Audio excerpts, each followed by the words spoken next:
Bienvenue à tous, bienvenue sur Wrestling Clinic, bienvenue dans cette première édition du podcast. Alors, comment est-ce que tu veux l'appeler, le podcast Wrestling Clinic, le podcast Catch Club, mais chez Wrestling Clinic? Je sais pas. Ouais, Wrestling Clinic Fit Catch Club. Aujourd'hui, c'est ça, c'est ça.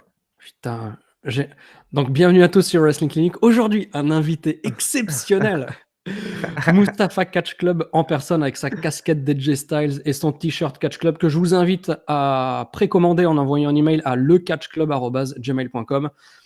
Et je pense que pour une intro, c'est pas mal. Là, t'as dit tout ce que t'avais à dire en fait, non? Ouais, c'est ça, mais tu t'es même pas bien présenté toi. On est aussi en compagnie de Wrestling Clinic, Yann Colby, Oui, grand bonjour à catcheur, tous. grand Grand catcheur catch. français. Bah, attends, ouais, j'ai fait ton intro, fais la mienne.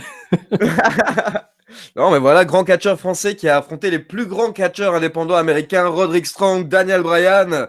Sûrement, il va vous emmener à WrestleMania. Bah, pas sûrement d'ailleurs, il va nous emmener à WrestleMania dans un mois exactement, quasiment jour pour jour. D'ailleurs, bah oui, c'est quoi? C'est le 7 avril, WrestleMania? 7 avril, ah bah, on est le 8, donc là ce sera Ouais, en Raw. Mais ouais, nous on parle 3. Les 14 passionnés qui vont nous rejoindre à New York, ils arrivent le 4. Donc on va les récupérer à l'aéroport le 4. Puis après, c'est parti pour un grand week-end de folie à WrestleMania à New York. Et d'ailleurs, on peut déjà se donner rendez-vous. Alors là, on est en train, enfin, de mon côté, avec mon agence de voyage, on est en train de bosser sur les détails logistiques. Mais depuis l'annonce que WrestleMania 36 aura lieu à Tampa en 2020, et ben, le rendez-vous est déjà pris. Et nous, on a déjà commencé à bosser donc, pour que le plus vite possible, on soit capable de proposer un voyage vraiment floride, parce que là, New York, c'est vraiment New York catch sur un gros week-end. Là, on va essayer de se faire une petite semaine aussi, de proposer à tous les fans de catch une petite semaine de découverte avec Miami, les Everglades, voilà, les beautés de la Floride. Donc, on va kiffer. Donc, rendez-vous déjà en 2020, ça c'est clair. On ira de toute façon, et les inscriptions. Moi, je pense que toi, t'en parleras sur ta chaîne. Oui, Quand voilà, parce que on... moi, je peux déjà l'annoncer, mais moi, je partirai à WrestleMania 20 avec Yann, donc je prendrai WrestleMania part à 20, bah mec, t'as 15 ans de retard, mon chéri. WrestleMania 2020 avec Yann. Je vais utiliser son agence de voyage parce que c'est clairement plus simple. Et du coup, comme je l'avais fait cette année, j'en reparlerai sur la chaîne pour toutes les personnes que ça peut intéresser, parce que clairement, je veux dire, WrestleMania, quand on est tout seul de son côté, c'est pas aussi simple que ça, l'organisation. Faut choper les billets, faut choper l'hôtel, etc. Alors que voilà, quand on passe par une agence de voyage, au moins tout est carré et on n'a aucune mauvaise surprise. Et puis, alors c'est vrai. Et puis il y aura aussi ta présence et ma présence. Donc ça permet aussi d'être sûr de parler de catch non-stop. Voilà. Mais bon, allez, on s'éloigne un petit peu. On va rentrer dans le vif du sujet. Dans quoi là, on enregistre, on est vendredi. Donc c'est demain. Après-demain, Fastlane. Donc on va peut-être pas forcément parler des pronostics de Fastlane, parce que sur Wrestling Clinic dimanche soir, moi je vais mettre une rapide vidéo avec ce que je prédis.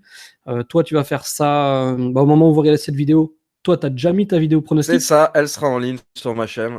Yes, et hop, je fais le MC, je bascule d'une caméra à l'autre. Donc aujourd'hui, on va plutôt peut-être parler à plus long terme avec ce que Fastlane pourrait engendrer pour WrestleMania. Et puis on va aussi revenir sur les faits marquants de la semaine, notamment donc la storyline Rousey, Charlotte, Becky Belless, putain, les références de, les références de Clodo, Becky Lynch, pardon, avec le grand retour du Shield, enfin en tout cas à 3 à Fastlane, et puis bah, y a quoi d'autre? Ouais, Triple H, Batista et Kevin Owens, Daniel Bryan. Donc par quel sujet toi tu voudrais commencer? Bah, faisons ça dans l'ordre. Donc, le premier sujet qui est passé dans le show, T'as l'air c'était Triple H. extrêmement motivé, c'est un plaisir. Non, mais je recherchais, ça me paraît déjà tellement loin, Raw, mais donc, ouais, on va commencer par Triple H et Batista, j'ai envie de dire. Allez, Et on en a vu, parce qu'en on- plus, je t'en avais parlé directement le lendemain par téléphone, parce que je voulais vraiment ton avis par rapport à ça, parce que bon, moi j'en ai parlé dans ma review, mais j'ai eu beaucoup de mal avec le segment de Triple H.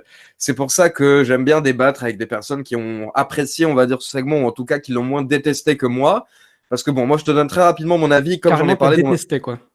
J'ai détesté, ouais. Littéralement, j'ai détesté. Mais comme j'en ai parlé dans ma vidéo, c'est parce que, voilà, d'abord, j'ai trouvé que Triple H, il n'y avait pas de contenu dans ce qu'il disait. Au début, il nous a parlé de mauvaises réactions que recevait Batista après son retour de WrestleMania 30. Et je veux dire, il y avait Mhm. pas, Batista n'a pas eu de mauvaise réaction après WrestleMania 30.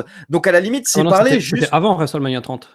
Bah, il a mal dit alors à ce moment-là, il s'est mal exprimé. Je pense qu'il a bugué quand il parlait. Bon, ça, après, je comprends, je l'excuse, mais alors il a mal exprimé ce qu'il voulait dire. Après, comme on en avait parlé, le fait de vouloir rendre tout ça très émotionnel, on va dire, en parlant de la mort du fils de Ric Flair, je veux dire, ça n'avait pas sa place du tout pour Absolument moi dans pas. le Là, speech. là, par contre, même si j'ai pas détesté le segment, c'est clair que l'espèce de Non, faux acting, je pleure en parlant de la mort de Ric Flair, c'est grosse erreur.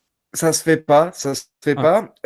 Après, il y a ce raccourci, ce shortcut. Genre, je veux faire en mode, on est dans la vraie vie, donc je vais appeler tout le monde par leur vrai prénom, Sauf juste pour. moi, sauf moi-même. Sauf moi je vais m'appeler Hunter ou Triple H, mais non, je veux dire, voilà, ça ne change rien que d'appeler Ric Flair, Richard Fleer ou Batista Dave. Et pour terminer, Surtout bah, que le mec, c'est comme Dave Batista, je veux dire, ouais, on le connaît son prénom, tu vois. C'est comme. je sais pas. Ouais. Et comme j'ai terminé, bah, je l'ai d'ailleurs imité, je vais pas le refaire, mais je l'ai imité à la fin quand il s'énerve. Je veux dire, le Triple H qui gueule comme ça parce que je suis vénère. Et du coup, tout ce que je dis avec ma voix vénère, c'est censé être impressionnant. Bah, moi, comme je l'ai dit, en fait, pour moi, ça impressionne peut-être les enfants. Mais, et il y a beaucoup d'enfants qui regardent la WWE, mais des mecs comme toi qui ont vu Triple H depuis 19 ans effectuer le même type de promo, au bout d'un moment, c'est vraiment redondant. Je veux dire, moi, Triple 19 H, ans. Bah, bah ah parce, oui, The Game, parce 20 ans. que, Cette année, on bah fête les parce 20 ans du que Game. c'est ça, et puis parce que je veux dire, moi par exemple, toi peut-être que tu avais les tapes, mais moi du coup 98-99, j'avais pas la WWE parce c'était pas diffusé en France. Mhm. Donc j'ai repris la WWE en 2000, et donc ouais, ça fait 19 ans que je vois Triple H plus ou moins faire un peu la même chose, sauf quand il est en mode DX. Et c'est vrai que voilà, moi, c'est vrai que c'est très subjectif. Je sens que j'arrive pas à être objectif sur Ouais. Triple H. Je suis assez blasé par ce type, c'est clair, c'est clair. Euh, Alors effectivement, l'histoire de je shoot, je dis les prénoms de tout le monde, Richard Fleer, Dave Batista. Oui, why not? Alors moi, franchement, je m'attendais à ce qu'ils disent aussi. C'est comme attends, c'était contre qui qu'il avait dit Paul Levesque. Il avait balancé son nom en live. Ah, c'était contre CM Punk. Quand il feudait avec CM Punk, Hmm. il avait dit c'est Paul Levesque qui parle à Philip Brooks. Moi, Yes. je pensais qu'il allait faire la même chose, en fait, qu'il allait se mettre au même niveau de réalisme. Euh, mais moi, je m'attendais pas en fait à une promo comme ça. Je m'attendais à un triplage, comment dire, relativement monotone, comme c'est le cas depuis pas mal de temps. Et j'étais donc, comme j'en attendais moins, je pense que j'ai un peu plus apprécié la promo que toi. J'ai aussi apprécié qu'il parle directement à la caméra, chose qui est suffisamment rare maintenant à la WWE pour être noté et que ça fasse transpirer quelque chose. Après, où il y a eu pour moi des choses qu'il n'aurait pas dû dire, notamment l'histoire avec Reed Flair, c'est vrai. Reed Flair. Tu me diras, vu son âge, c'est normal qu'il ait des. Hein? Eh bien, c'est là. Voilà, ouais, mais sinon, non, moi, j'ai pas. Allez, sur 10, je mettrais à la promo un 5-6, c'est-à-dire, c'était rien de spécial, mais c'était plus que la moyenne. J'ai trouvé que c'était pas trop mal. Après, ce que j'ai pas forcément aimé là-dedans, c'est ce côté. Maintenant, ce que je suis en train de vous dire, c'est du shoot, c'est du vrai, tu vois. Parce que ça veut dire que tout ce qui s'est passé avant, tout ce qui se passe après, dans le show, en fait, ça sert à rien de s'en soucier parce que c'est pas du vrai, tu vois ce que je veux dire. Et donc Exactement, ouais. ça décrédibilise le produit aussi, quoi. Ouais, ouais, mais ça en plus, c'est pas la première fois qu'il le fait, tu vois. Je me rappelle plus exactement quelle rivalité c'était, mais où il était déjà venu sur le ring en démontant les gens backstage en disant que de toute manière, maintenant, il reste que quelques catcheurs sérieux ou alors qui ont un certain potentiel de l'ancienne ère, etc. Je veux dire, lui, en fait, on dirait qu'il est obligé parfois de casser les autres dans ses promos pour pouvoir un petit peu se mettre en avant lui, tu vois. Genre, non, moi, ce que je fais là, c'est vrai, comme tu l'as dit, c'est vrai, c'est sérieux par rapport au reste. C'est dommage. Et puis, comme je l'ai dit dans ma review, on en parlait la semaine dernière, en fait. On parlait de ce délire heel-face. C'est la base du catch. C'est pour ça que tu regardes un match, parce que du coup, tu regardes le match pour que le heel se fasse défoncer ou pour acclamer le babyface. Bah, moi, ce qui me fait chier dans cette rivalité et à WrestleMania 35, c'est que du coup, en fait, moi, le babyface, honnêtement, j'ai aucun intérêt et aucune envie de l'acclamer. Donc, limite, en fait, je vais être plus pour le heel, ce qui est illogique, mais je vais être plus pour Batista malgré tout. Et je vais être pour que Batista explose Triple H. Maintenant, on verra ce qui se passe à WrestleMania 35. On commence pas les pronos, mais honnêtement, j'espère ne pas voir une victoire de Triple H à WrestleMania 35. Je trouverais ça vraiment assez fou, quoi. Bah, je pense que le match de la présence de Batista, ça va être un one-shot, plus ou moins. Forcément, ouais. Donc, Peut-être un match retour, peut-être qu'il restera un mois à la limite, mais il restera pas longtemps, quoi. à moins qu'il fasse un swerve et qu'il fasse gagner Batista et qu'il parte comme ça avec une victoire. Mais effectivement, s'il vient à court terme, à la limite, ça me semble presque trop logique que Batista gagne pour qu'il gagne, que Triple H gagne pour qu'il gagne vraiment. Espérons. Je sais. Franchement, après, j'aime bien le suspense, tu vois ce que je veux dire? En tout cas, il y a du suspense par rapport à cette rivalité. Et là où je vais clairement dire que la WWE joue bien, et surtout Batista, c'est qu'en tout cas, Batista joue très bien son rôle de heel. Même si j'avais envie de le voir en babyface, honnêtement, le gars, il en jette. Lui, il est très bien fait dans son perso. Donc, Attendons, parce que WrestleMania, je te rappelle, c'est à New York, hein. Donc, ouais. attendons de voir comment la foule new-yorkaise va réagir. Parce que très probablement, tout ce qui doit, ils vont prendre la tangente et l'opposé total et faire un bon 180. Donc, je Ce pense serait génial. Ce ouais. serait génial d'avoir une foule anti-Triple H et pro-Batista pendant tout le match. Moi, j'aimerais bien voir ça. Moi, je serais d'avis à dire qu'ils vont chier sur les deux. Sur tout ce qui se passe dans ce match, il y a moyen, quoi. Il y a moyen qu'ils chient dessus. Ouais. Ouais, c'est bien vu. J'y avais pas pensé à ça. Non, mais en tout cas, c'est clair que le public va jouer un très très gros rôle à WrestleMania. Ouais, pas oublier qu'il va faire 12 degrés, qu'on va avoir des gants, qu'on va se les geler comme pas possible. Putain, pas faux. Vivement Tampa en 2020, quoi. Ah, c'est clair, ce sera pas la même chose. Bon, donc, Euh, ouais, non, voilà, moi, c'est ce que j'allais dire sur ce segment. ouais. Et est-ce que tu penses qu'à Fastlane, il y aura quelque chose qui va encore faire avancer cette storyline? J'ai du mal à imaginer qu'ils ne fassent rien à Fastlane par rapport à cette feud, même s'il y a rien d'annoncé pour le pay-per-view, qu'il y a un angle, qu'il y a une promo, qui est quelque chose. Pour moi, c'est incontournable. Hmm, D'autant plus que maintenant, les mecs, alors, ils sont dans leur délire de faire des shows qui durent 4 heures. Donc, je pense qu'ils vont profiter de ça pour pouvoir aussi meubler leur truc. Il y a moyen qu'il se passe quelque chose de marquant à Fastlane, je pense. je sais pas, je t'avoue, sachant que Batista est annoncé pour le Raw du lendemain de Fastlane, peut-être une apparition surprise, pourquoi pas, mais j'ai l'impression qu'ils vont vraiment tout balancer à partir de la semaine prochaine. Que ça va vraiment commencer à chauffer à Raw et SmackDown la semaine prochaine. De toute manière, c'est logique, c'est la dernière ligne droite avant WrestleMania. Mais ouais, voilà, là, il y a des choses qui sont en train d'attendre. Par exemple, Kofi, le résultat aussi de Bayley, Charlotte, Becky, etc. Je veux dire, tout ça va exploser à partir de la semaine prochaine. Donc, clairement, les Raw et Smack de la semaine prochaine vont être très intéressants. Très intéressants à voir. Oui, et puis après, pour ce qui est de Fastlane, on a dit qu'on va faire chacun respectivement des pronostics comme plein de chaînes sur YouTube, donc on va pas vous faire perdre votre temps avec ça. Allez, on change un petit peu de couleur. Daniel Bryan, Kevin Owens, qu'est-ce que ça t'inspire là? Enfin, en tout cas, ce qui s'est passé cette semaine à SmackDown. Personnellement, j'ai bien aimé la promo de Kevin Owens. Kevin Owens qui est donc dans cette espèce de rôle face en mode je voulais rien faire de mal, les gars, mais si on me donne une opportunité, je la prends, en gros. Maintenant, le problème, c'est que comme on l'avait expliqué la semaine dernière, en fait, les matchs ont sûrement été inversés. Kevin Owens était censé affronter Daniel Bryan à WrestleMania, mais du coup, en fait, il va affronter à Fastlane. Ce qui me fait un peu chier, c'est que derrière, en fait, Daniel Bryan va sûrement passer à sa rivalité avec Kofi Kingston, et donc Kevin Owens va se retrouver totalement perdu dès la semaine prochaine. Donc, en fait, Oui. donc, ce que j'ai hâte de voir, c'est ce qui va, encore une fois, ce que j'ai hâte de voir, c'est ce qui va se passer la semaine prochaine du côté de SmackDown, parce qu'il va falloir placer Kevin Owens, il va falloir passer Mustafa Ali, Mustafa Catch Club, qui est de retour. Et d'ailleurs, une autre chose, parce qu'en fait, quand Kevin Owens parlait en début de show, il disait qu'il n'avait plus d'amis. Et donc, forcément, je pense que comme beaucoup, moi, à ce moment-là, j'ai pensé à Sami Zayn. Donc, j'imagine aussi potentiellement un retour de Sami Zayn, pourquoi pas la semaine prochaine, peut-être également du côté de SmackDown. Et pourquoi pas, à nouveau réunis encore une fois avec Kevin Owens. Je me demande s'ils vont pas foutre les deux dans la division par équipe, parce que j'imagine qu'ils ont aucun plan. Foutre. Moi, je dis Foutre, mettre, mais bon, c'est pas. c'est sorti tout seul. Mais j'imagine Ah oui, mettre les foutre, deux c'est sorti tout seul, c'est ça. dans la division par équipe, parce que ouais, sinon les deux vont être perdus jusqu'à WrestleMania 35. Donc c'est soit on les met en équipe, soit on les fout dans une bataille royale, par exemple. Donc c'est un match bouche-trou un petit peu en fait, Kevin Owens, Daniel Bryan. Ça va être sympa, mais j'aurais aimé en fait que ce soit plutôt qu'on garde ça pour plus tard dans l'année pour avoir une grosse rivalité.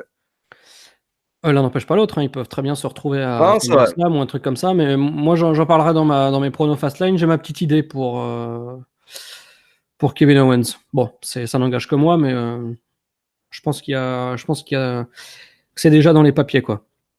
Par contre, ouais, SmackDown, Kofi Kingston et le New Day, pas là les mecs, quoi. Donc dans le dernier SmackDown avant le pay-per-view, même si bon, ils sont allés en Inde pour faire de la promo pour la WWE, je pense que ça n'aurait pas trop impacté leur voyage business en Inde que d'annuler l'aller-retour de Kofi Kingston et de le faire apparaître quand même à SmackDown voilà, pour qu'il se passe quelque chose avec lui, parce que là, malgré tout, même s'il n'est pas impliqué dans le match, comment dire, il est invisible, mais extrêmement présent dans la storyline et dans l'anticipation du match de Fastlane. Non, c'est clair. D'ailleurs, il y a beaucoup de personnes dans les commentaires qui m'ont dit que la WWE a plus ou moins, on va dire, fait beaucoup de mal au push de Kofi Kingston en ne le montrant pas à l'écran ce mardi. Après, moi, je me dis que justement, c'est un petit peu pour donner envie à la foule. On essaye de priver la foule de Kofi Kingston pendant une semaine pour que limite il ait une encore plus grosse pop la semaine prochaine quand il sera de retour. Et j'imagine que la semaine prochaine, il y aura un segment où encore une fois, Daniel Bryan va venir se vanter de je ne sais quoi. Et c'est Kofi Kingston qui va arriver un petit peu en tant que héros du peuple. Donc, c'est vrai que c'est bizarre, mais bon, encore une fois, tu sais, comme on l'avait dit la dernière fois, je pense que quand les scénaristes ne savent pas trop quoi faire, ils repoussent, tout simplement. Donc là, ils savaient peut-être pas trop comment placer Kofi Kingston dans SmackDown, donc ils se sont dit, bon, on le place pas, tout simplement, et on le laissera revenir la semaine prochaine. Bah oui, ouais, je suis plutôt d'accord. Mais enfin, d'accord avec toi, hein, je veux dire, mais cette idée de ne pas montrer les gens pour créer de l'anticipation, je veux dire, en 2019, avec les gens qui passent 15 heures par jour à scroller des réseaux sociaux, il y a la société dans laquelle on vit, elle est telle qu'il n'y a aucun manque à aucun niveau, quoi. Manque, je veux dire, matériel ou psychologique, tu vois. Là, je vais lancer une série sur Wrestling Clinic qui s'appelle la WWE dans la nuit des temps. Je vous laisserai découvrir pour le premier épisode de quoi il s'agit en termes de concept. Mais j'ai reviewé 2 shows des années 90, des années 80. On voit très clairement qu'à l'époque, il y a un manque et il y a de l'envie. On a envie d'avoir plus. Donc, effectivement, dans les années 80-90, quand tu fais disparaître, entre guillemets, un mec pendant plusieurs semaines, voire plusieurs mois, ça crée de l'anticipation. Rappelle-toi du Royal Rumble 94, l'Undertaker, il disparaît jusqu'au mois d'août. Pendant 9 mois, pendant 8 mois, le mec, il n'était pas là. Là, effectivement, on était dans une société où on pouvait créer de l'envie, créer du manque.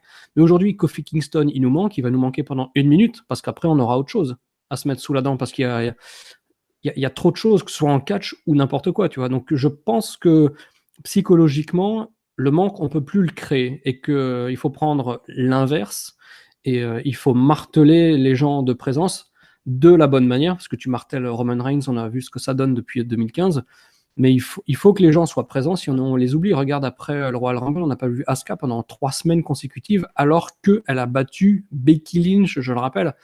Donc pour moi, psychologiquement, c'est l'inverse qu'il faudra faire. Non, c'est vrai, c'est vrai. D'ailleurs, juste une petite remarque HS, parce que tu m'as fait penser à quelque chose que j'avais oublié. Tu as parlé de la disparition de l'Undertaker en 94. Est-ce que tu te souviens, parce que ça, c'est des vignettes que j'avais vues sur Canal+ quand j'avais 5 ans, est-ce que tu te souviens des vignettes que la WWE avait tournées justement durant cette période d'avril à août où l'Undertaker était absent? Ils avaient tourné des vignettes où ils allaient genre dans des boulangeries, dans des parcs, etc. Dans les Et ils stations demandaient... essence, quoi. Ah, j'ai vu l'Undertaker, il était là Exactement. derrière un arbre, et puis après, je me suis retourné, et puis il avait disparu. C'est certaines des vignettes les plus ridicules que j'avais vues de tous les temps. C'était génial. T'avais une boulangerie, une boulangère qui disait « Oh oui, j'ai vu un mec, un mort-vivant là-bas. I think it was the Undertaker. Oh my God !» Je viens d'avoir ce flashback, désolé. Mais ouais, non, franchement, c'est vrai que c'est bizarre d'essayer de créer le manque à une période où on peut très facilement trouver les gens. Maintenant, voilà, comme on l'a dit, je pense que c'est un problème de scénaristes qui se cassent pas la tête. Et d'ailleurs, on parlait des scénaristes la semaine dernière, donc juste 2-3 petites news par rapport à ça, parce qu'il y a eu pas mal de changements encore cette semaine. Yes. Donc, on va juste reparler de Bruce Pritchard, comme on l'avait dit, qui est de retour à la WWE. Apparemment, Bruce Pritchard est plus ou moins en fait un consultant auprès des scénaristes, mais il serait quand même au-dessus d'eux. Donc, il a pas mal de pouvoir et il aurait un poste où le titre exact, ce serait vice-président. Senior Vice President. Voilà, Senior Vice President. Donc, je veux dire, Ouais. c'est quand même un poste pas mal. Il reste en dessous de, bien sûr, des Triple H, Stephanie McMahon, même des Road Dogg. Road Dogg qui a pris beaucoup d'importance maintenant à la WWE. Mais Bruce Pritchard est de retour à un niveau assez élevé, donc on va voir si ça va mener à des changements. À côté de ça, par contre, 2 ajouts qu'il y a eu dans la semaine dans le staff créatif. Donc d'abord, Jeff Jarrett. Jeff Jarrett qui a vraiment fait une grosse ascension ces derniers mois à la WWE. C'est passé du Hall of Fame à producteur en backstage depuis 2 semaines, à maintenant BIM, équipe créative. Et apparemment, d'après les rapports, il se tient vraiment très très bien en fait en coulisses à la WWE, ce qui fait qu'il pourrait prendre pas mal d'importance. Et donc surtout en fait la troisième C'est-à-dire personne. qu'il est sobre en fait, quoi. Exactement, j'avais pas envie de le dire, mais c'est ça. Et en gros, la troisième personne, ça c'est très intéressant par rapport à ce que tu disais la semaine dernière et le manque peut-être d'opinion féminine. Par contre, c'est assez troublant, j'ai envie de dire, mais Dana Warrior vient de rejoindre l'équipe créative de la WWE. Désolé, je rigole, mais je devrais pas. Non, mais écoute, je vais te laisser donner ton avis, mais je vais juste donner le mien très rapidement. Ça va peut-être être, je ne sais pas comment on dit, scandalous ou quoi, mais Dana Warrior est quelqu'un qui profite de la mort de son mari pour vivre depuis. Genre, soyons honnêtes, C'est c'est une pute. quelqu'un. Exactement. Je veux dire, il y avait beaucoup d'articles d'ailleurs avant que The Ultimate Warrior décède qui disaient qu'ils avaient une très mauvaise relation et qu'elle, elle faisait tout pour l'éloigner du catch parce qu'elle détestait ça. Et depuis qu'il est mort, elle est mise en avant et elle est utilisée en fait comme ambassadrice par la WWE parce qu'il faut comprendre que la WWE adore faire ça, vous le savez très bien, parler des communautés, essayer de mettre en avant certaines minorités. Et là, je veux dire, on a une veuve. Alors bien sûr, on essaie de la prendre, de la mettre en avant, d'en faire une ambassadrice parce que ça donne une bonne image.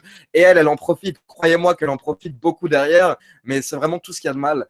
Et voilà, je veux dire, on parle de quelqu'un qui ne s'y connaît absolument pas au catch. Donc c'est très bien d'avoir une opinion féminine.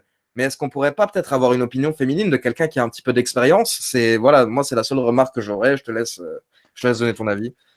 Bah écoute, je partage ton avis intégralement. Après, pour ce qui est du point de vue féminin, mais qui n'y connaît rien en catch, je dirais que c'est pas au-delà de tout ce qu'on peut lui reprocher à cette gentille dame. Si son but c'est d'apporter une touche féminine, son but ne sera pas d'apporter une touche, comment dirais-je, logique, créatrice, intéressante, crédible par rapport au catch en lui-même. Je pense que ça, c'est le boulot, ça va être le boulot d'autres personnes. Elle va plutôt, je pense, donner son avis, ses two cents pour dire qu'en tant que femme, elle ferait peut-être pas ça, ou alors justement, elle donnera des petits détails féminins sur comment se déroulent comportementalement les storylines ou les angles, mais je pense pas que sa connaissance, enfin son absence de connaissance de catch la pénalise dans l'approche pour laquelle a priori elle serait engagée. Mais ça n'enlève rien au fait qu'effectivement elle profite complètement de la mort de son mari. D'ailleurs, quand est-ce qu'il est décédé? En 2014, il me semble, à WrestleMania 30. Je saurais plus dire quelle année, je t'avoue. Il me semble que c'est à WrestleMania 30 parce que bah attends, je vais te laisser parler une seconde, je vais regarder en direct. Ouais, non, voilà, je veux dire, moi, j'ai pas du tout envie de faire le méchant hein, quand je dis ça, mais croyez-moi qu'il y a beaucoup de sources en ligne qui prouvent que, voilà, Dana Warrior est quelqu'un qui utilise totalement, en fait, l'image de son mari depuis le décès. Et croyez-moi, si vous regardez des interviews, si vous l'entendez parler, on sent. Je veux dire, parfois, on sent le côté fake. Il suffit d'ouvrir les yeux, d'ouvrir les oreilles, et tu sens quand quelqu'un est plus là pour l'argent que réellement par la passion du catch ou alors pour vouloir rendre aux fans quoi que ce soit. Cette personne n'était pas du tout dans le monde du catch. Ben, Yann va nous dire depuis quelle année, mais je veux dire depuis le décès de son mari. Donc, 8 avril 2014, donc c'est effectivement WrestleMania 30, et je me souviens très clairement, donc avec Ishtu, que je salue chaleureusement. Donc WrestleMania 30 le 6 avril. Le 7 avril, Raw, avec une grande, longue promo de l'Ultimate Warrior qui remercie tous ses fans, que sans eux, il n'aurait pas eu la carrière qu'il a eue. Et le lendemain matin, on se réveille et on lit que l'Ultimate Warrior vient de décéder. Donc c'était un putain de choc parce ouais, que folie. ça... En fait, il y a des choses un peu magiques, alors pas magie forcément positive, mais disons invisibles qui nous dépassent dans la vie quand tu reviens de manière rétrospective sur certains événements. Sachant qu'il est mort le lendemain, quand tu réécoutes le contenu de sa promo à Raw, Exactement. c'est vraiment un speech Au d'adieu revoir. en Ouais. disant je sais que demain je pars, donc aujourd'hui je vous dis tout ce que vous devez savoir et tout ce que j'ai à vous dire pour vous remercier, etc. Et il y a des trucs comme ça dans la vie qui sont vrais. J'ai la chair de poule quand j'y parle parce Pareil. que c'est la réalité qui dépasse la fiction, quoi. Franchement, c'est incroyable. Moi, c'est le genre de truc où vraiment, comme tu l'as dit, mais le lendemain, j'étais sur le cul. J'étais choqué parce que d'abord, le Warrior, pour toute personne comme moi, comme toi et moi qui avons grandi dans les années 90, le Warrior, il fait partie de ces catcheurs spéciaux. Même si moi, par exemple, j'ai pas vu beaucoup de matchs de lui quand j'étais jeune. Les 2-3 matchs, le fait de le voir courir vers le ring, cette peinture, tout ça, c'était quelqu'un de particulier. Quand tu étais petit, il te faisait rêver. Et moi, j'avais adoré le voir de retour. J'ai adoré son speech à Raw, etc. Et oui, pour ceux qui n'ont pas vu ce speech, pour vous donner les quelques mots que j'ai en tête encore, il termine son speech en disant, écoutez, même si un jour, moi, je ne suis pas là, je ne suis plus là, le Warrior continuera à vivre à travers vous tous, à travers vos souffles et vos respirations. Et clairement, c'est incroyable. Tu as l'impression que le gars savait ce qui allait se passer. C'est fou de dire ça, quoi. Mais quelle fin magnifique d'un côté aussi, j'ai envie de dire pour lui. Voilà, il a pu boucler la boucle, il a pu avoir son Hall of Fame, il a eu une ovation magnifique à WrestleMania 30, il a pu faire son beau speech à Raw. Mais c'est vrai que parfois, comme tu l'as dit, là, on est dans autre chose. On est dans quelque chose qu'on ne peut pas comprendre parce que Ouais. c'est incroyable de faire un speech comme ça la veille de sa mort. C'est impensable. Complètement. Alors ensuite, qu'est-ce qu'on a allez, on va retourner un petit peu à Raw. Qu'est-ce qu'on a eu à Raw On va d'intéressant? Bah passer écoute, ah bah oui, au. bah Roman Reigns, non? Ou tu voulais parler d'autre chose? Bah, je me suis dit, commençons avec les femmes pour terminer avec le Shield. Ah, le meilleur pour la fin, c'est ça? Ouais, je pense, hein.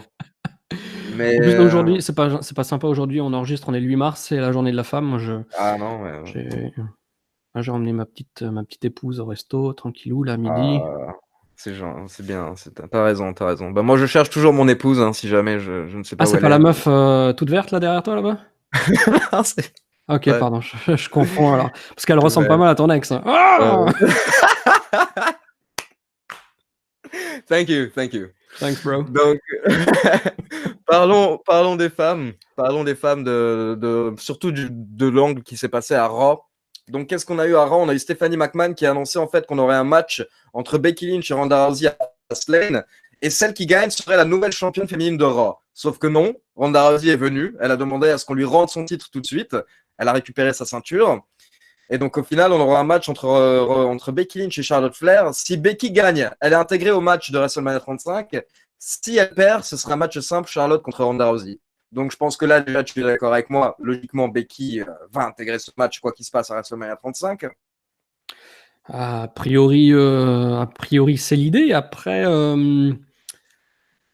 je veux dire, c'est la WWE, hein, ils aiment pousser le bouchon trop loin, quoi. On peut, bon, une fois de plus, on retombe là dans les pronostics de Fastlane, mais conceptuellement, je peux tout à fait, même si tout semble présager que Becky Lynch va remporter le match, je peux tout à fait imaginer qu'elle le perde d'une manière controversée qui fasse encore tirer la storyline jusqu'à WrestleMania pour ensuite officiellement la réintégrer dans un match qu'elle mérite depuis le Royal Rumble, etc. Donc oui, a priori, ça va se passer comme ça, mais je... rien n'est jamais sûr dans l'univers de la WWE. Non, c'est vrai, c'est pas faux parce qu'en plus, Ah, on te voit plus là, Ali. On te voit plus. Il y a plus d'image. ouais, c'est Alors, bizarre parce que on te voit? je me vois, moi. Ah ouais, mais quand je clique dessus, on te voit pas. Donc de retour, désolé pour cette petite coupure et cet incident technique. Donc on parlait de Becky Lynch qui a priori devrait gagner à Fastlane et ensuite je t'ai redonné la parole et ça a coupé. Ok. Bah, je disais oui en fait que Dave Meltzer a sorti une news par rapport à ça hier où il disait qu'apparemment c'est possible qu'on ait, comme tu le disais justement, potentiellement une défaite quand même de Becky Lynch dimanche soir.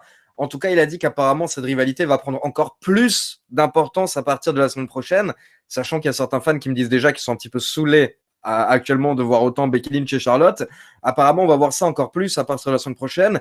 Et Meltzer dit juste que ça va partir encore plus dans tous les sens. Donc, je pense qu'ils nous ont préparé un scénario vraiment particulier. Et la dernière petite chose intéressante dans cette news, c'est que Dave Meltzer a aussi précisé qu'apparemment Ronda Rousey, la dernière date pour le moment qu'elle va avoir à la WWE, c'est le Raw le lendemain de WrestleMania.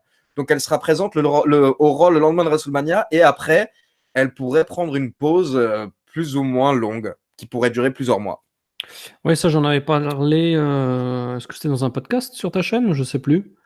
Mais oui, effectivement, ou c'était dans une vidéo sur la mienne, je sais plus. Mais oui, courant février, début février, ça avait été. Il y avait eu les premières rumeurs. Ouais, voilà, enfin, ça avait été déjà dit que Ronda Rousey, elle voulait faire un break d'au moins 1 an après WrestleMania. Yes. Maintenant, apparemment, Meltzer dit que c'est vraiment le cas, à part si Vince McMahon arrive à la convaincre, apparemment. Donc bon. En gros, ça va être une question d'argent. Oui, voilà, j'allais dire Vince McMahon, c'est enfin combien de zéros il est prêt à mettre pour combien de trucs en plus. Moi, je pense qu'il serait bien inspiré de la laisser partir pour que tout le monde respire un petit peu, qu'elle revienne en surprise de manière un peu tonitruante, tu vois, ou ne serait-ce qu'elle apparaisse un tout petit peu à SummerSlam. Ouais, c'est pas faux dans le sens où voilà, on veut pas trop la Brock Lesnariser, mais Ronda Rousey doit rester une sorte d'attraction spéciale. Donc pourquoi pas ne pas la voir de temps en temps pendant quelques mois? Moi, je suis pas contre. Ouais. Après, elle veut un enfant, donc déjà, il y en a pour au moins 9 mois, plus Logique. après un petit peu. Mais ouais, donc ok, je n'avais pas entendu parler de cette news de Meltzer, donc du coup, ça confirme un peu ce que je voulais dire dans les pronostics, quoique rien n'est moins sûr et que, ouais, non, si c'est parti pour être le main event de WrestleMania, il faut que et pour parler trivialement, le bordel autour de ce match à 3 soit à la hauteur de la place du match dans WrestleMania. Parce que par exemple, pour le moment, Brock Lesnar, Seth Rollins, le match, il n'existe pas, quoi. Enfin... C'est clair. On n'en entend pas du tout parler, quoi. Non, mais d'ailleurs, encore une fois, par rapport à ce match, beaucoup de personnes pensaient que Roman Reigns allait être inclus dans ce match. Mais vu le Raw qu'on a vu cette semaine et la promo de Roman Reigns, clairement non. Roman Reigns a souhaité bonne chance à Seth Rollins. Il lui a dit écoute, va battre The Beast. Donc Roman Reigns sera de retour à WrestleMania 35, mais pour le moment, il n'a pas d'adversaire. Il y a des rumeurs qui parlent d'un match entre Roman Reigns et Baron Corbin pour WrestleMania 35. Ah ouais, voilà exactement la même réaction. J'ai entendu Baron Corbin.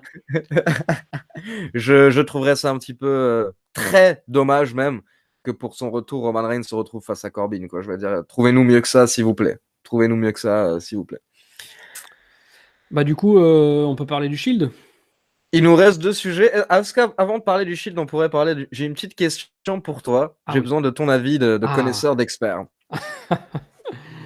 Dis-moi. Je vais te parler d'une expérience personnelle que j'ai. Donc, quand j'ai commencé pas quand j'ai commencé, quand je regardais le catch, donc comme ceux qui suivent un petit peu le savent, je l'explique pour les gens de ta chaîne qui me connaissent peut-être pas. J'ai commencé à regarder le catch en 93-94, donc j'avais 4-5 ans. En 97, en France, on est passé de la WWE à la WCW. Janvier 97, yes. Voilà. Et là, moi, du coup, j'ai découvert tous ces nouveaux catcheurs que je connaissais pas. Et j'ai eu beaucoup de mal au départ avec Ric Flair. Parce que quand tu as 6-7 ans et que tu vois Ric Flair, tu vois un mec assez vieux, pas très musclé, et qui honnêtement, à l'époque, ne faisait plus que des coups de poing et le figure four. C'était vraiment tout ce qu'il y avait dans son match. Un surpassement de temps en temps, et bien sûr, je monte sur la 3e corde et on fait une souplesse. Et en fait, j'arrivais pas à comprendre pourquoi tout le monde pensait que c'était un grand champion et qu'est-ce qu'il foutait en main event. Mais c'est parce que tout simplement, je connaissais pas Ric Flair. Parce que je savais pas qu'en fait, derrière ce gars qui était plutôt vieux, qui approchait de la cinquantaine, il y avait en fait 20 ou 30 ans de grande carrière. Et quand tu connais pas ça et que tu vois Ric Flair d'un coup, ben pour toi, en fait, Ric Flair, c'est juste un vieux qui, honnêtement, à ce moment-là, dégageait pas grand-chose. Donc, le fait de connaître sa carrière... Quelle est ta question? Attends, ouais, c'est pour t'expliquer maintenant. Il y a un autre catcheur avec qui j'arrive pas à faire la même chose, c'est le Honky Tonk Man. J'ai envie. Non mais attends Ali, je t'arrête tout de suite là. Tu me parles de Flair et du Honky Tonk Man. Non, mais c'est pas par rapport au niveau, c'est par rapport à, tu vois, le Honky Tonk Man. Je comprends pas. moi, quand je l'ai découvert, pareil, à la télé, du coup, il était vieux, il était en fin de carrière, etc. Donc, je me suis dit que peut-être qu'une fois que j'aurai Internet et que je vais regarder le début de sa carrière, je vais comprendre qu'est-ce qu'est la hype autour du Honky Tonk Man. Mais en fait, je comprends pas. Même quand je le vois champion intercontinental dans les années 80, etc., je veux dire, je vois un gars avec une gimmick de merde à la Elvis qui s'est juste bumpé. Et, euh, et, Bah, et je comprends pour le catch, c'est déjà un bon début, on va dire. c'est déjà un bon début, certes, mais je comprends pas en fait toute cette légende qu'on essaie de faire autour du Honky Tonk Man. Alors, je vois ce que tu veux dire. Je suis en train de regarder en direct sur mon téléphone le palmarès du Hall of Fame pour te trouver une flopée de mecs qui n'ont rien à y foutre dedans. Alors, c'est sûr que si je tape Honky Tonk Man, on n'est pas arrivé. Attends, c'est pas ça, c'est Hall of Après, Fame. c'est pas que par rapport au Hall of Fame, tu vois, mais je veux dire, est-ce que toi, ce catcheur, tu comprends quel est le délire autour de lui? Je veux dire, pourquoi? Bah moi, le Honky Tonk Man, alors, la différence avec Flair, je dirais que post-carrière, enfin post-grande carrière, le Honky Tonk Man, on l'a plus vu. Il est revenu brièvement début 97 quand il était pote avec Billy Gunn, quand il avait la gimmick du rockabilly. Mhm. Euh, Par contre, tu vois, Flair, sa grande époque, allez, on va dire que c'était jusqu'en 89, 90. Après, il y a encore eu quelques belles choses quand il est revenu à la WWE en 92, 93. Et puis, il a quand même fait d'autres bons, voire très bons combats à la WCW. Mais le plus grand de sa carrière, c'est de, on va dire, 85 à 89 à la WCW, enfin là où il était vraiment sur le toit du monde. Mais après ça, ça ne l'a pas empêché d'être toujours quand même omniprésent. Tu vois, le Honky Tonk Man, par contre, après qu'il ait fini ces trucs, ces grands faits d'armes des années 80, on l'a plus du tout vu. Donc, moi, je me suis jamais posé la question parce que pour moi, le gars, c'est un catcheur qui n'existe plus depuis presque 20 ans, si ce n'est par sa réputation d'être un vieux gars qui a bercé l'enfance de gens nés, on va dire, entre 1975 et 1980, quoi. Ouais, mais c'est fou, quoi. Moi, j'ai beau regarder des anciennes cassettes, enfin des anciens shows, je comprends pas. Je comprends pas pourquoi est-ce que ce gars, on en fait tout un boucan aujourd'hui, quand au final, c'est vraiment un catcheur moyen parmi d'autres, je trouve, en fait. Tu vois, c'est. Bah, après, on est aussi aux US. Le mec, c'est le Tennessee, c'est une imitation d'Elvis. Donc, Mais je pense que c'est le côté Elvis. culturellement, il y a un truc psychologiquement ancré, tu vois, dans le cerveau des Américains. C'est ce côté country music et Elvis. Donc, par définition, c'est le mec de la country et un peu du rock and roll qui a officié dans le catch, tu vois. Ouais, mais c'est pour ça que je passe à côté, alors, je pense. C'est parce que je. Je pense qu'il y a une dimension culturelle que nous, en Europe, on n'est pas capable de capter et qui est aussi très compliqué à expliquer pour les Ricains, vu que c'est quelque chose qui fait partie de leur quotidien, partie de leur vie, tu vois. C'est comme expliquer à un Américain l'importance de, je sais pas, qui c'est qu'on a dans notre pays, là, qui a fait un truc. Aide-moi, là. Parce qu'il n'y a plus de culture Johnny. française, là. Ouais, voilà. Ouais. Bon, après, c'est un chanteur, donc ils peuvent comprendre, tu vois. Johnny, c'est un peu le Elvis, mais effectivement, on imagine la WWE version française, un mec qui s'appelle Steven, tu vois, Steven Holiday, le Johnny du catch, même s'il pue l'âme dans le ring, ça n'empêche pas que le gars, si tant est qu'il a été le seul à avoir cette gimmick à une grande époque très diffusée, ben on s'en fout de son niveau, tu vois, il va rester. C'est une image en fait, c'est une image c'est plus que le catcheur. Non, c'est vrai. Très belle comparaison. Non, c'est vrai. Mais c'est aussi parce que ouais, clairement, je ne suis quelqu'un qui est pas du tout fan d'Elvis, qui est totalement passé à côté du délire Elvis. Donc C'est c'est pour ça que clair t'as que pas de ouais. placard, hein, parce que t'aimes pas les Elvis. Mais non, mais t'as raison, ça doit être ça l'explication. Mais ouais, non, je sais pas, moi, c'est juste que je comprends pas. Depuis des années, j'ai toujours eu des problèmes avec le Honky Tonk Man qui est un petit gros imitateur d'Elvis pour moi, loin d'être un catcheur Hall of Fame. J'avais la même image, par exemple, de Jerry Lawler, tu vois ce que je veux te dire? Sauf que Oh, Attends, mais pareil, encore une fois, quand tu vois Jerry Lawler en 96, 97, quand t'as mon âge, et que tu vois un mec qui se fait lécher le pied, qui lèche le pied de Bret Hart, tu vois ce que je veux dire? Surtout qu'il, pareil, encore une fois, il était en fin de carrière, en mi-95, il faisait plus que ses coups de poing. Bon, d'ailleurs, Lawler n'a jamais fait vraiment plus coach que ça. Mais quand tu vois des matchs. Il était meilleur et qu'il n'ait pas besoin de faire autre chose. Exactement, j'allais dire, quand tu vois par contre des matchs de Lawler à la Memphis Wrestling contre des Terry Funk ou des trucs dans le genre, tu te dis, ah d'accord, lui par contre c'est quand même quelqu'un qui est incroyable. Il a été incroyable, il a fait des grands moments dans le catch, Jerry Lawler, on dirait pas comme ça quand on le voit à la table des commentateurs. Mais voilà, lui c'est quelqu'un, tu vois, où c'est plutôt lui que j'aurais dû prendre comme comparaison, mais à la base quand je l'ai vu c'était comme Honky Tonk Man, je comprenais pas. Quand tu vois le reste de sa carrière, par contre tu comprends. Honky Tonk Man, ça restera une énigme pour moi, mais voilà. Fermons la parenthèse. Passons à la belle réunion de la semaine. Par exemple, Lawler, effectivement, oui, lui, c'était aussi plutôt les années fin 70, les années 80. Ça n'empêche pas que moi, je me souviendrai toujours de. Alors, j'ai quelques années de plus que toi malgré tout, mais j'étais pas si vieux non plus. SummerSlam 96. Dans sa promo, quand il vient vers le ring avant son espèce de faux match là, avec Jake Roberts, même s'il était, on va dire, 10 ans ou 5-6 ans après le cœur vivant de sa carrière, il était très présent et moi, en tant que fan, je le détestais, mais je me disais même pas, je me mettais pas d'un point de vue qui est ce gars, pourquoi est-ce qu'il est là, est-ce qu'il mérite d'être là. Chose que j'aurais peut-être pu me demander à la WCW, par exemple. Alors ça, tu vas pas aimer. À la WCW, quand j'ai capté que Scott Hall et Kevin Nash, c'était Razor Ramon et Diesel, je me suis dit, mais c'est quoi ces mecs? C'est devenu des clodos, quoi. Pourquoi? Bah, je sais pas, parce que ils avaient plus de personnages, ils avaient plus de tenues, ils étaient là avec des trucs brodés un petit peu, donc il y avait plus le packaging WWE. Et voilà, moi je me disais, mais qu'est-ce qu'ils font là? Donc j'avais cette réflexion de est-ce qu'ils ont leur place à cet endroit-là, oui ou non?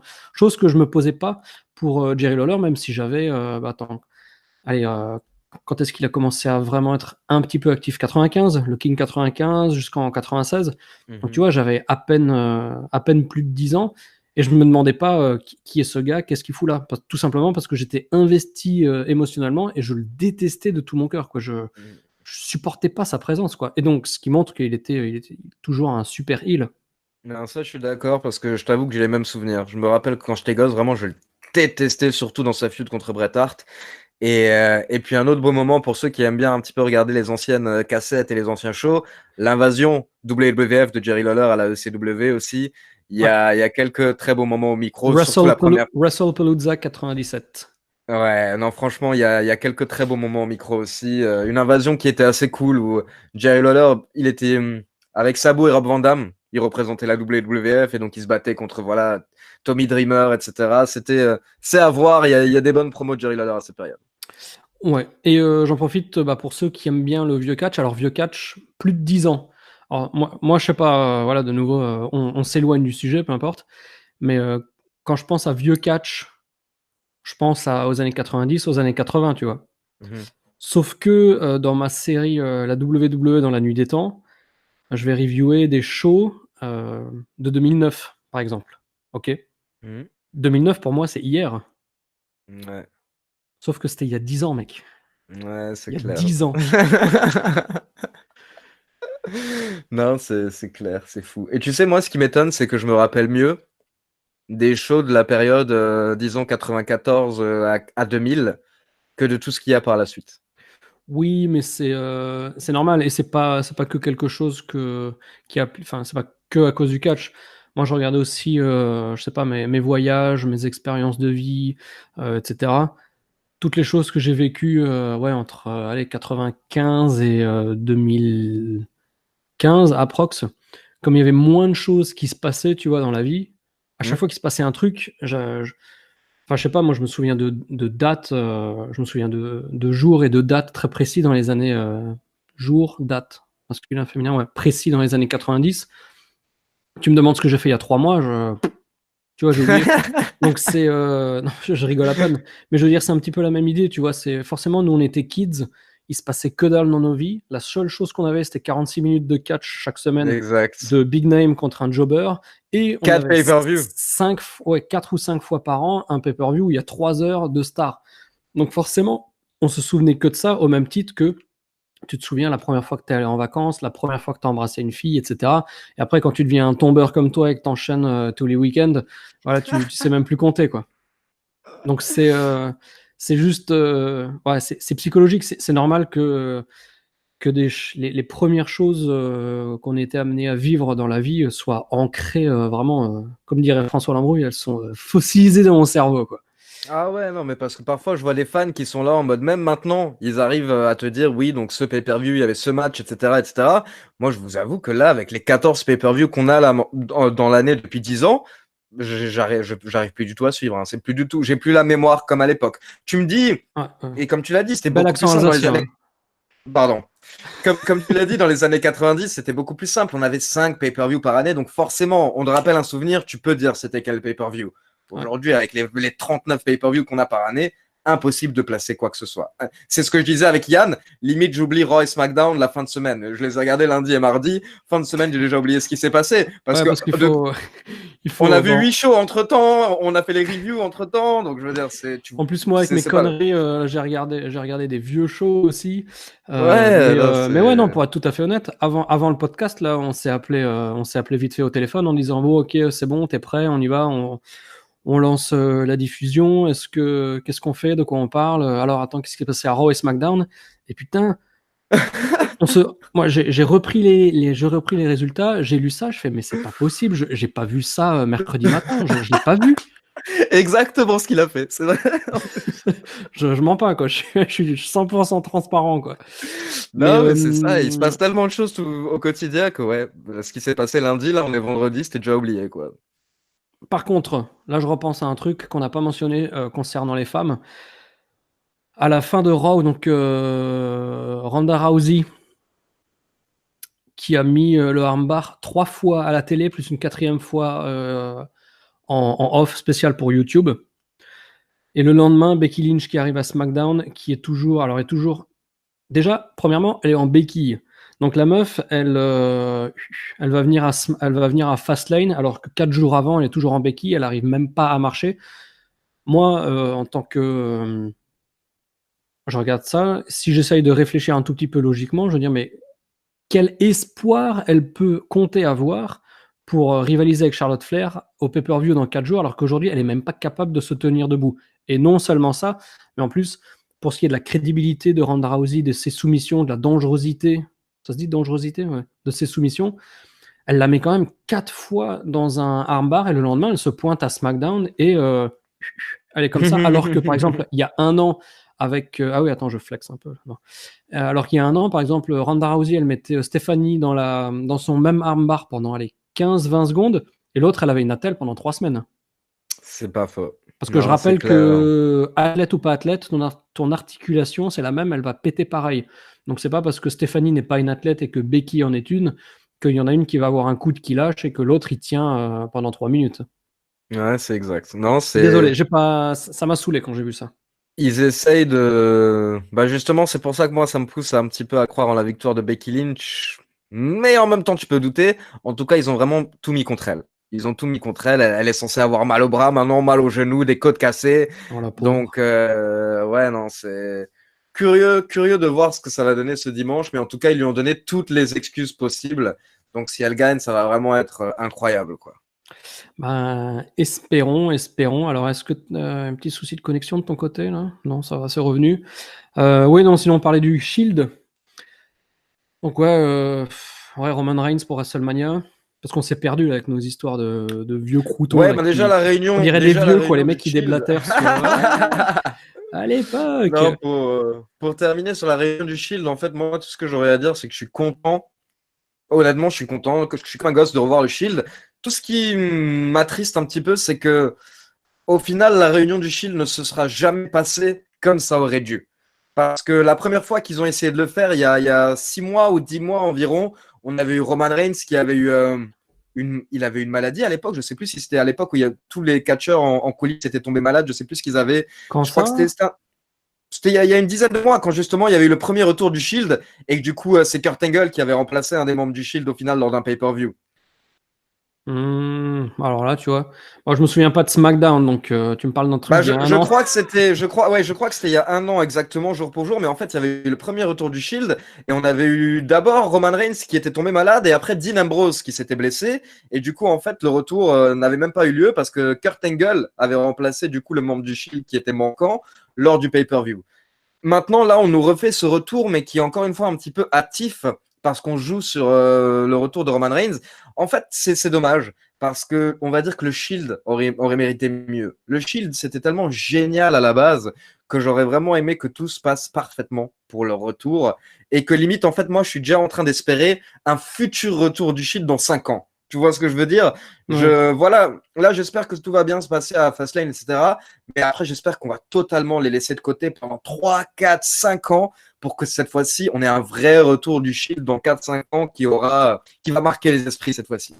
Qui va marquer les esprits et tous les jeunes qui auront découvert le catch entre-temps ils vont faire un podcast et vont se dire ah mais moi quand je vois le Shield je me dis mais pourquoi mais c'est parce que à l'époque ils ont fait des trucs cool. Non, mais justement, avec le Shield, tu peux pas. Parce que pour un enfant, en fait, ce qui est très important, et justement, qui joue moins quand tu es adulte, Mais c'est qu'un adulte. Ali, nous fans de catch, ne sommes-nous pas des éternels enfants? Exactement, tout à fait.